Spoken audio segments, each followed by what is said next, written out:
Hi class. Today we're going to look at the power or the influence of religion on colonial America up until about, not quite the American Revolution, but pretty close. So a couple things to think about, and some of these questions will be answered very directly. Others you got to think about. Why will religion play a stronger role in some colonies and not so much in others? Is there a link between the colonial loyalty to the king and also religious influence? How will religion be a unifying force for all 13 colonies? And why was religion and also political power linked? So we're just going to get started. Some of these things we've already talked about in class, so they should seem like review, but this video was made for you to go over before your essay question. So let's look at Virginia and also Maryland. Obviously Virginia first. It's going to be the first known or successful settlement of the British colonies. Really, religion plays little to almost no influence. Again, we talked about why going to Virginia, second and third born sons, looking for that wealth. They will eventually gain a royal charter after tobacco shows that it can be very successful. Therefore, the official religion will be Anglican. Doesn't mean that everybody is Anglican, but those in power and influence, they will be members of the Church of England. Maryland is going to be started as a refugee for Catholics in 1632. Not that many Catholics are there, but those that are there hold considerable power in that they have a lot of the prime real estate as well as the wealth. But pretty quickly, in about 10 or so years, the Catholics become the minority, and they are going to worry about not only their political power, but their faith. Because remember, in Europe, Catholics were often persecuted. So they get the colonial government to sign what's called an Act of Toleration. It's not the first Act of Toleration that had been done already in Europe, but it's basically saying that Protestants and Catholics can worship peacefully.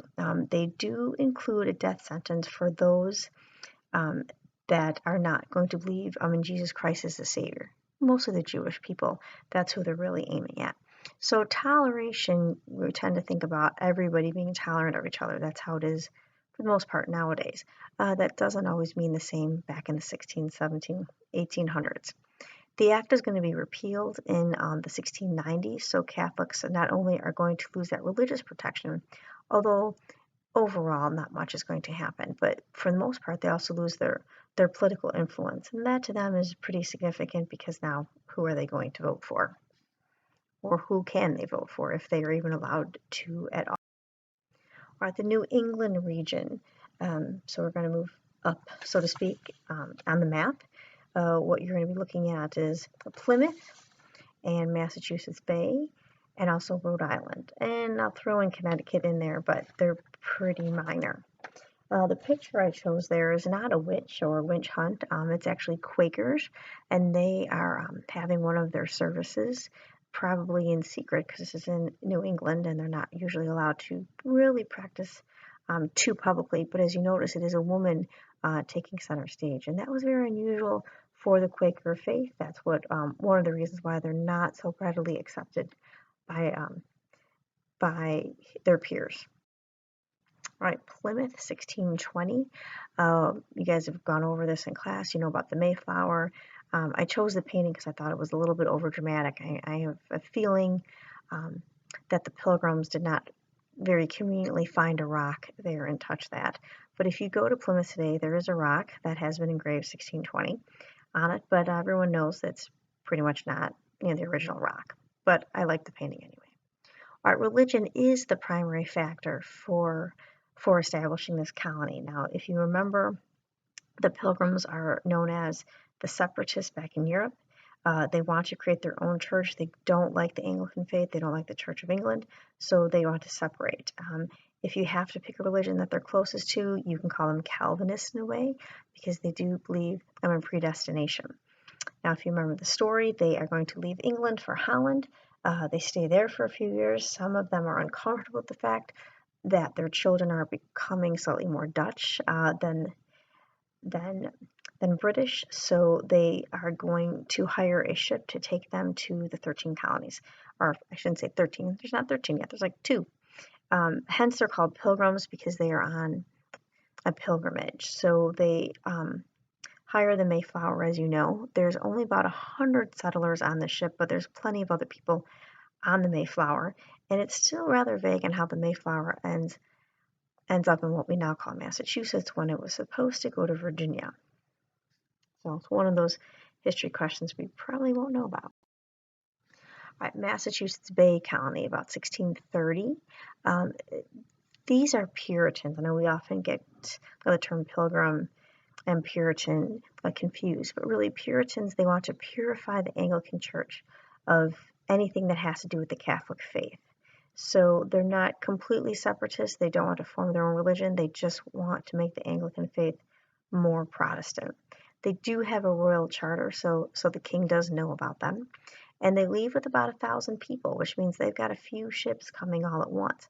They're going to see a far more successful colony than Plymouth, at least in the beginning, because, as you know, Plymouth starts out rather small, and they do arrive rather late in the season. So without those Native Americans there helping them, those pilgrims would have died. But really, the Puritans have a much stronger start. They're also led by a man named George Winthrop, and I know we've talked about him in class, and we've read A City Upon a Hill, but they really did believe that they were going to make this ideal haven for other Puritans. So many, many more will come. They are not looking necessarily for any gold or wealth. They are just going to come to stay permanently, which means entire families will be coming over, but they will be very successful overall. Men could be the only official church members, as you saw earlier in the other picture that I showed you with the Quakers. Their women are given kind of equal footing, not so much here in really any other faith at the time. How could you become a member? You had to experience some type of religious conversion. You had to profess this conversion, and the other members pretty much had to buy into it, that you had this moment with God. So that was what was going to make you a member of the church. It doesn't mean that every man in Massachusetts Bay Colony was a member. He may still go to church, but he has not had that conversion. There was power in being a member. You could vote in local elections. So really, church and state are very closely intertwined here. But overall, religion is going to be a unifying force for either the Pilgrim or the Puritan, especially very early on when really life is not assured to you in any way, shape, or form. There are people that are not going to go along with either of these religions, but mostly the Puritans, you're going to see a lot more dissenters. If they were not able to be stopped of their dissenting, Anne Hutchinson or Roger Williams, we've talked about both, they will face banishment, which is basically equal to a death sentence, because then you are faced with no protection from either the elements or from the Native Americans, which we know that at least very early on there is a much better relationship between the English and the Native Americans, but as we get on to second and third generation English that will be living there, that relationship is going to be incredibly strained. So sending Roger Williams out like they are doing there was really a death sentence, but for him, he will turn it into a positive, and he creates Rhode Island, not single-handedly. He and some of his followers are going to establish what we now call the town of Providence, and that will eventually be merged with Portsmouth, which will be started by Anne Hutchinson, another woman who will be banished because of her outspokenness. So eventually they will form Rhode Island. Our book likes to refer to Rhode Island as the sewer. I'm pretty sure pageant authors did not think of Rhode Island as a sewer, but I think what they're referring to is that other colonists are going to believe that this is the sewer that catches all of the dissenters and all of the non-believers. Roger Williams establishes this small colony unofficially. He will treat Native Americans fairly. He will pay them well for the land that they are going to use, and he is open for pretty much any religion to come there, which many of them do. That's really how Rhode Island is going to be populated, because he is particularly kind. All right, Connecticut will be formed in the exact same way. Dissenters that are slowly being kicked out of Massachusetts Bay Colony. So this colony will be formally established in 1665. All right, the Puritan influence, and what exactly does that mean? Well, the Puritans will have a very strong impact, at least in their region of New England. They will control the culture, they will control the economy, as well as the political aspects for a few decades. The problem will be is that Puritan faith is not particularly attractive to many people, and if you're not really born into the faith, they don't allow too many conversions to take place outside of their kind of initial group. So eventually they're going to see their membership shrink, as well as other people are going to be coming to Massachusetts Bay County because it is a successful economy and there are good jobs to be had there and there's a lot of land to be had there. So their numbers are going to go down, their religious influence is going to weaken, and also their political influence is going to start to wane. Some ministers come up with the idea of the halfway covenant, that you have to be halfway there to your conversion in order to be allowed membership. This isn't really successful enough. It's not a good membership drive. And so the Puritans will really become a minority religion in Massachusetts and basically fade away and be absorbed by the other faiths that are a little more welcoming. But either way, we still sense their influence. We still talk about the Puritan work ethic and how that vision of hard work is going to pay off. Right, the middle colonies, they tend to be far more tolerant, mostly because they can be. They have a lot of land. They need a reason. They need some kind of recruitment technique to get people there. So, for instance, New Jersey, in order to get people to move there, they will open it up for pretty much any religion. Again, that is a nice enticement. Pennsylvania was in particularly started for that fact of religious toleration. We talked about William Penn. We talked about how he becomes a Quaker back in England. His dad doesn't quite know what to make of it, not really quite sure what to do, but he gives his son the land rights to a colony that was given to him from the king. So Penn will actually go to his colony himself and he will found it. He will start it based on religious toleration, fair treatment of all men, and that will include Native Americans. And at the time, that was pretty unique. That was pretty special that Native Americans would be treated on equal footing. That will actually attract other Native Americans who have been kind of kicked out of the other colonial regions to come to Pennsylvania. It will also attract many immigrants. Now, Penn will have something to say about that because he will go and actively recruit throughout Western Europe for immigrants. He wants his area settled. The problem with that will be is that you're going to bring other people that may not be as respectful of the religious toleration, or at least not of the Native Americans. So all colonies allowed for some toleration to a certain degree, mostly due to practical purposes. But this toleration is going to give us this permanent concept of the church and state should be separate, and then everybody can have their own religion in this country. Religious groups such as the Puritans will become minorities in their own colonies, or think of the Catholics in Maryland. So therefore, in order to survive, in order to stay afloat, they have to become tolerant of these other faiths. A variety of colonists are going to be coming from all over Western Europe, settling in these colonies, living next door, so to speak, to maybe Protestants. So they're going to have to learn, they will have to learn to live somewhat peacefully next to each other. As colonists also venture further west from the coastline, being in a more formal type of religion gets more difficult because towns and formal churches, as well as the ordained ministers, are harder to come by. So they might form their own religions, or they just might not become very religious. All right, regional differences, and there will be some. All right, New England's going to have the strongest religious influence, and we've already talked about that. Settlements are small, everybody knows each other. For the most part, at least in the first 100 or so years, they stick near the coastline because of Native American issues, because they cannot open up more land at the time. And so local churches are close enough that you could walk to.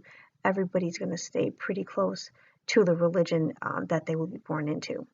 The church is going to double as the town hall meeting. So again, these men who are members of the Puritan faith can not only have a say in church matters, but they will also be having a say in local political matters. That will empower them.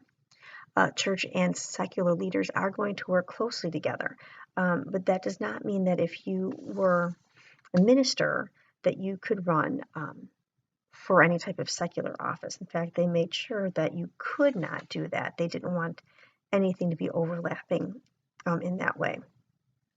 The distance from England is going to give these men the ability to make more independent decisions, whether it's about who stole whose cow, or about more kind of religious types of decisions.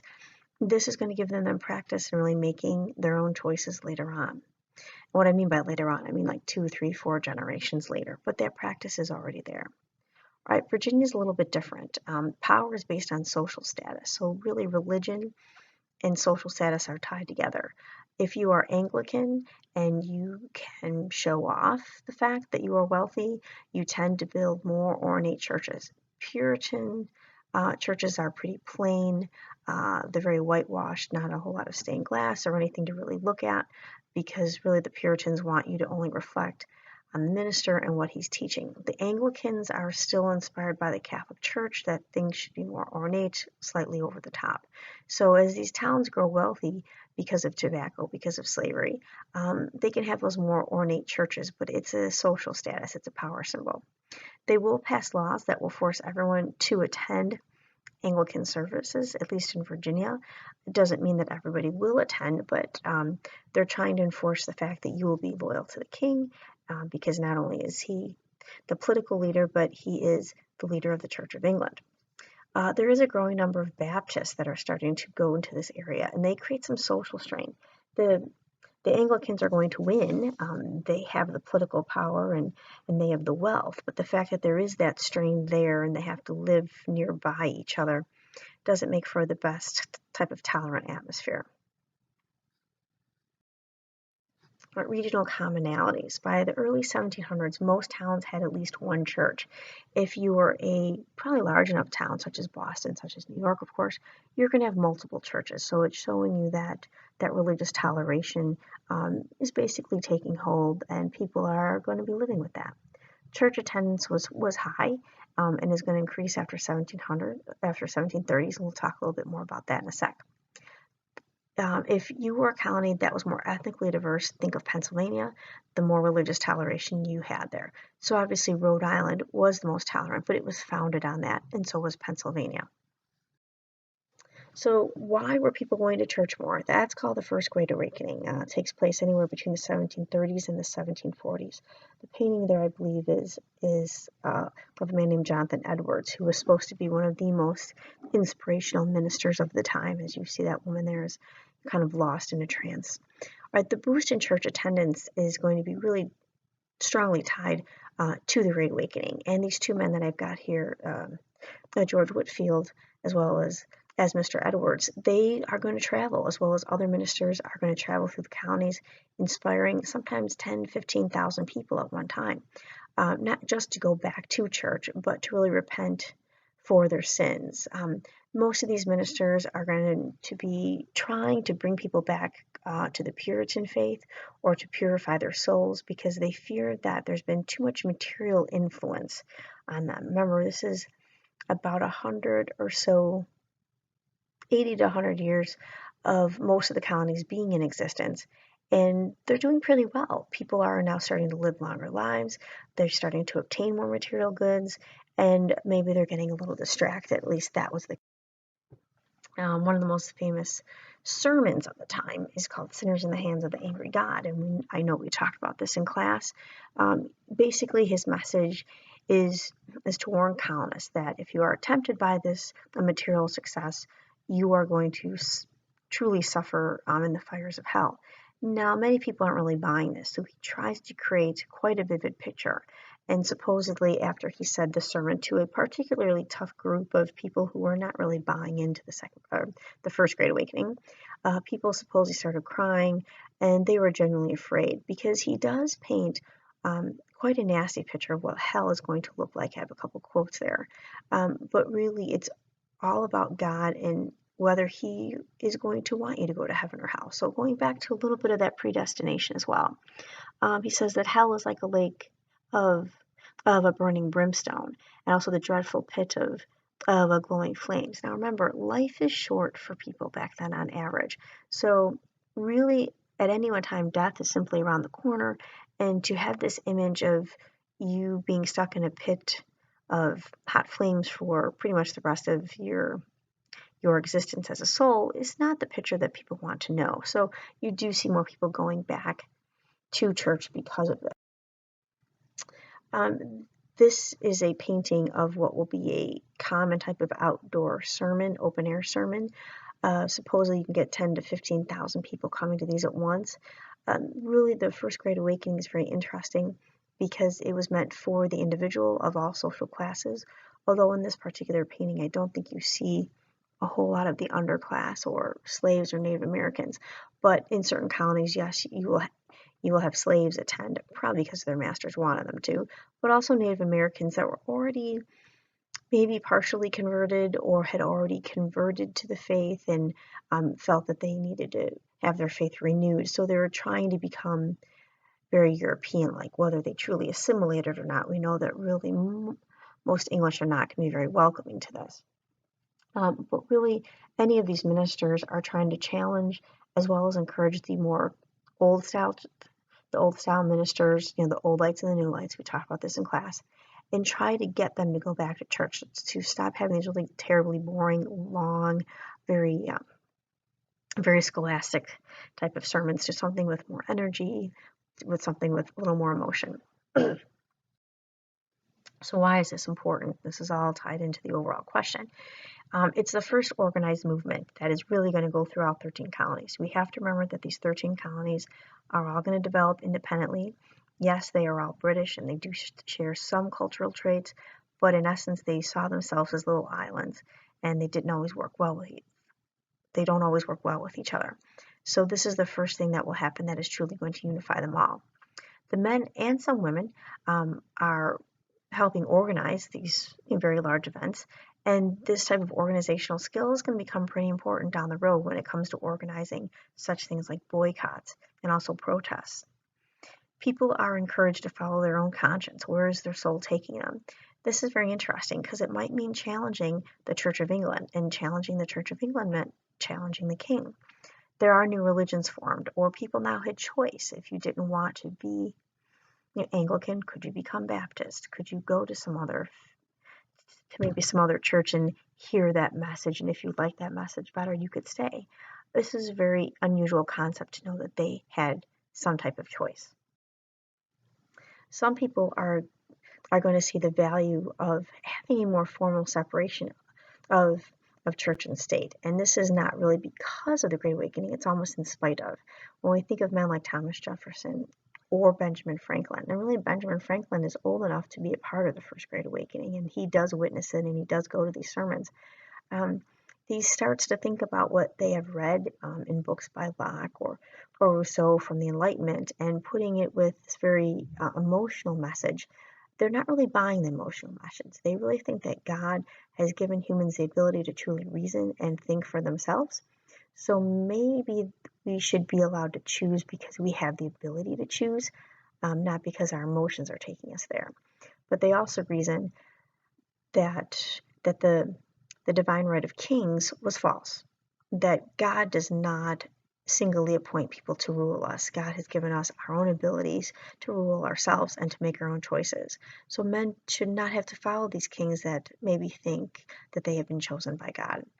So there's a potential that one could argue that maybe the American Revolution was not just a political revolution, but for some, it might be one that's based on religion. Now, this is kind of moving ahead here a little bit, but you get the idea that there is this undercurrent of religion depending on what colony that you're in, maybe depending on how well you're influenced by the First Great Awakening, but it is there. You cannot deny that. I hope this helped.